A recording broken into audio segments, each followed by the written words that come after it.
Hello! Another hotel review dito sa Jeju, South Korea. At ito po ay ang hotel sa Wipo na matatagpuan sa south part of Jeju. At kung makikita nyo nga naman, pagpasok pa lang napakaganda niya na with this big CR. Actually, yan yung isang CR na merong shower and merong ding bidet at merong bawal. And makikita nyo nga dito yung city view natin, napakaganda, all glass. And dito papasok tayo sa isang large room.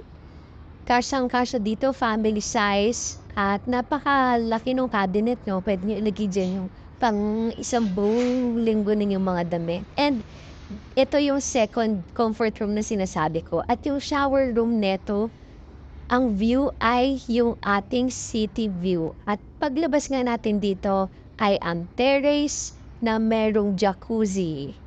See that? Napakasarap manigo, mainit na tubig tapos malamig na panahon with a beautiful view of Jeju dagat. Ayan. At kitang-kita mo nga dito yung mga kabahayan nila. At ang pinakagusto ko talaga dito sa Jeju, no? Meron dito mga ang lalaki ng mga nila, soccer field. Anyway, going back to yung CR natin, complete with all shampoo, sabon, and lotion. And ito nga pala yung bowl nila, automatic yan. Pindot-pindot ka na lang, di mo na kailangan magbuhos. Sobrang astig yan. And sa totoo lang, sa umpisa nahihirapan pa ako kung paano ko pipindutin yan kasi wala kami yan sa bahay. And ito na nga ang kitchen natin. Ayan ang living room, 'di ba? VIP suite ito. So nakuha pala namin 'to ng 13,000 pesos per night. Kasi promo, pero kung regular is 18,000 pesos per night. And tingnan niyo naman yung mga kitchen cabinets dito. Ang gaganda. At meron yan silang mga plates actually. Complete naman. And pwede ka magluto. And meron yang mini refrigerator na meron na ding 4 bottled waters. And dyan sa gilid na yan, meron din siyang may plancha dyan. May TV, merong mga coffee maker para sa mga mahihilig magkape. And ano pa ba?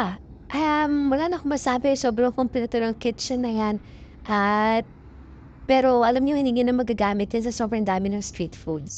Plus, meron din silang restaurant dito na buffet, de ba? Busog-lusog. At by the way, kanya pa nililigpit pala dito pagkatapos kumain. Kaya nagulat kami yung mga Koreans, inililigpit talaga nila yung mga pinagkainan. And ito na nga ang view sa Hotel Subway po, featuring the sunset. Napakaganda. And alam niyo, yung temperatura niyan, malamig. At napakasarap talaga, no? Hindi mo na kailangan mag-aircon. Actually, hindi kami nag-aircon sa sobrang lamig dyan. And, yeah, that's Hotel Subway po. Recommended ba to? Super recommended.